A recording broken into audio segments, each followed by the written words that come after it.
All right, y'all, today I'm gonna make a rabbit gumbo. I went ahead and got all of my ingredients prepped, and I'm going to start on my roux.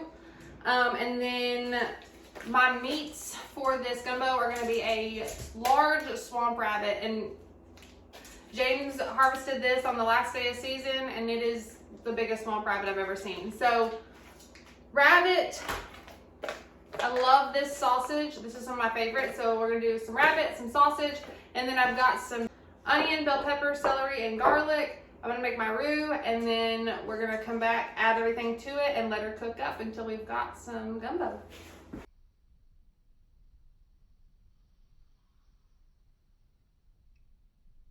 I'm gonna start off by just chopping all of my veggies. Let's get at it. I'm gonna start with some celery.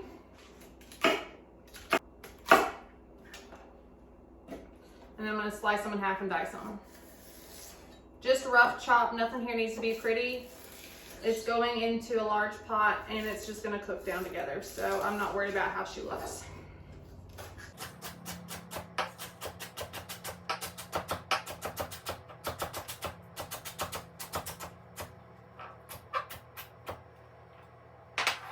All right, got my celery chopped. Stick her in a bowl.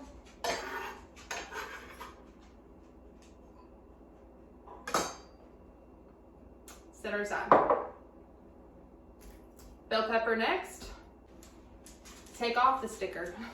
I left it on a couple nights ago for dinner, and James bit into a sticker and was like, I don't think that's supposed to be there. Slice her in half. And then I'm, again, roughly chopping my bell pepper.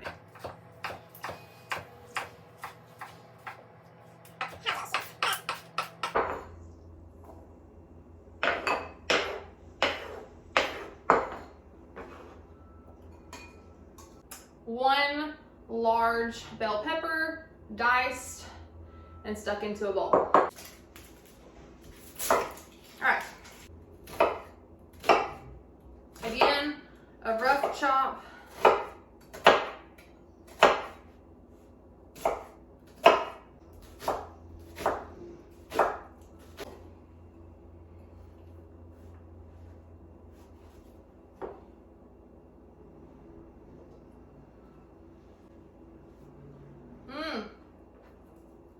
Don't love it. Okay, done. Last but not least, our garlic. Should have done that first. Oh no. I gotta take a minute. Whew.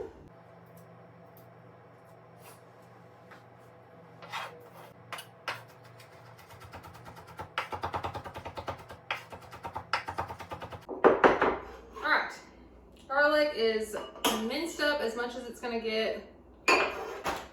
So, I've got onion, bell pepper, celery, and as much garlic as you would like. Now I'm gonna cut up my okra, and we'll get everything going.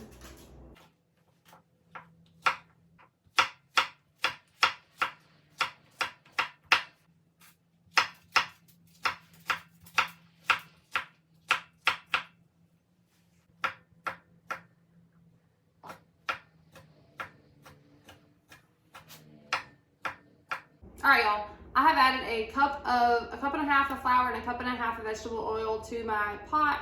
I'm gonna cook that down until it reaches a pretty dark brown color, and I will show you what that looks like at the end. So let's get this cooking.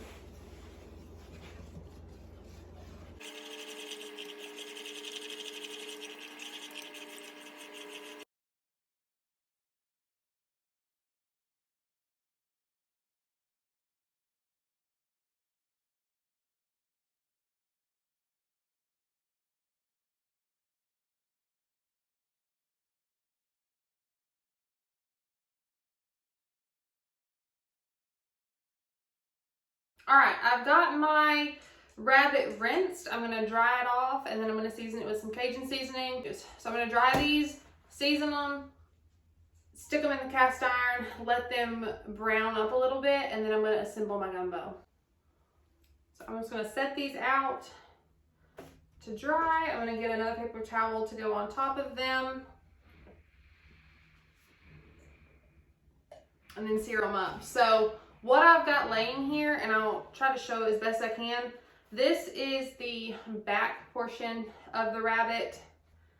This is the rib cage portion of the rabbit. So essentially that's how that sits. So when I say big rabbit, I mean that was a big rabbit. And then you've got your 2 arms and your 2 legs. So good rabbit. I'm gonna get this all dried up with some paper towels.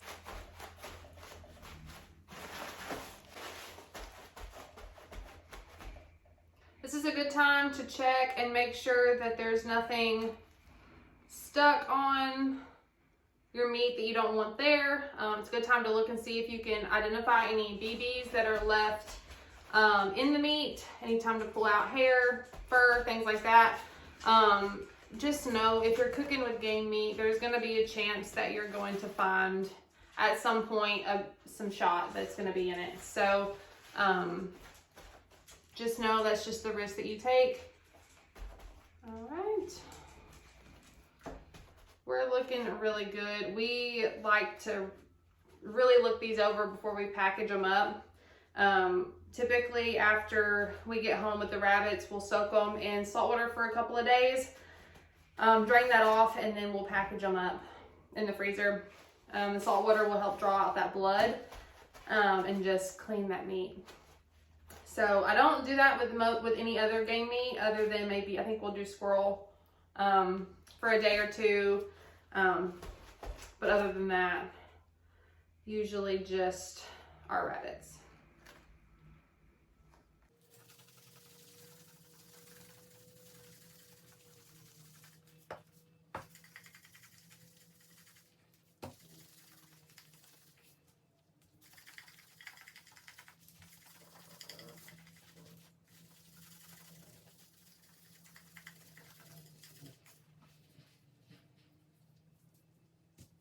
Let's go ahead with the rabbit.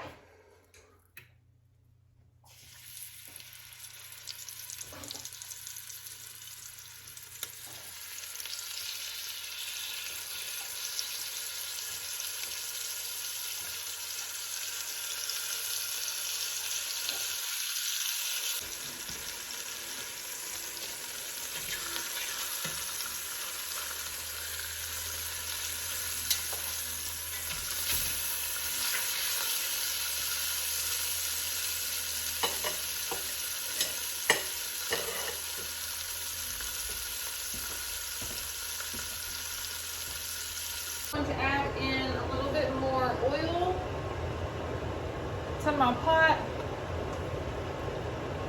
Saute down my veggies for a second. So I've got my onions, bell pepper,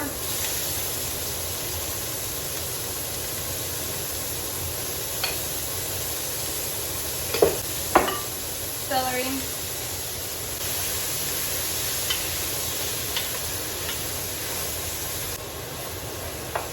add in my garlic,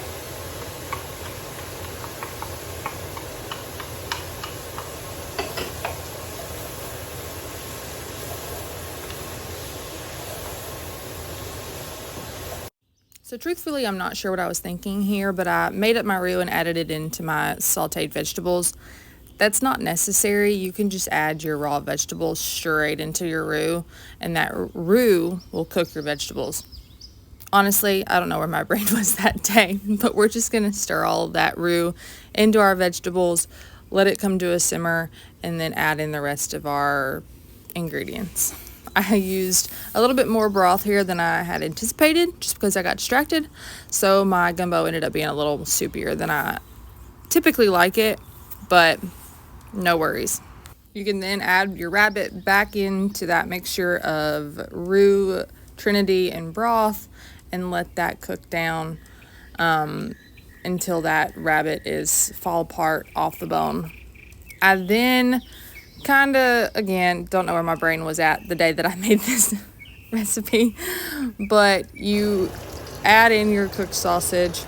You probably could have used your grease from your sausage to make your roux, but that didn't happen. So I'm adding that sausage right into my gumbo, and then I'm just going to stir it all together and let it simmer and cook until, again, that rabbit is just falling off the bones. Once you have everything added into that pot, make sure you give it a really good stir, and then I like to bring it up to a boil and then turn it down to a simmer and check on it ever so often to see how it's looking. Put a lid on it and just let it cook. After a couple of hours, your rabbit should be tender and falling off the bone. It should just, by the pull of the tongs, just separate from that bone, and you can just tell by the way that it looks on the bone that it's fairly ready to be pulled out of the gumbo and shredded up. Once you pull the meat out, set it aside and let it cool off so that it's easier to shred. Here, we're looking for any stray BBs. We're going to make sure we don't leave any bones behind. You just don't want to bite into one of those when you're eating your meal. So I shredded all of the meat off of the rabbit that I cooked, and I'm going to add that back into my pot with the base of my gumbo and let it simmer for another 30 minutes or so, and she'll be ready to eat. While this sits for a little while and cooks down, we're going to get some rice started. It's only going to take about 10-15 minutes, and then that is what you're going to serve that wonderful rabbit gumbo over. So here it has been sitting, it has soaked up all of the flavors of the gumbo, and we're just going to serve it over a little bowl of rice, and it's ready to enjoy. Oh yeah, got a little bit of rabbit, got a little bit of sausage, a little bit of veggies, a little bit of okra and rice.